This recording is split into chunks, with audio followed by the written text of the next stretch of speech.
Hi, my name is Geoff Burke. I am the Senior Vice President of Marketing at DZS. DZS is a leading provider of access, transport, and cloud software solutions for service providers both in North America and around the world.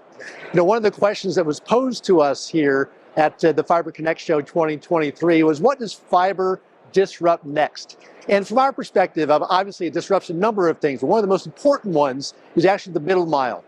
And for a number of different reasons. Historically, the middle mile was actually measured in, say a gig or up to 10 gig of bandwidth that was basically transporting that and enabling those last mile services to be delivered back into, back from the network edge.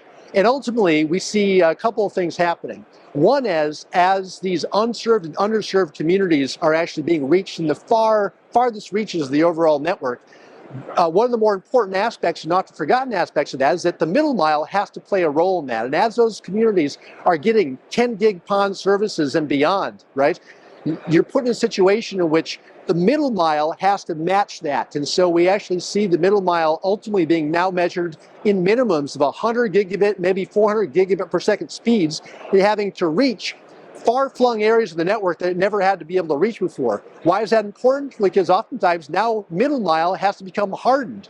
One of the things we've been looking at is the use of coherent optics and DWDM to be able to actually move bandwidth and transport closer to the subscriber edge and ultimately make that difference for these unserved and underserved communities.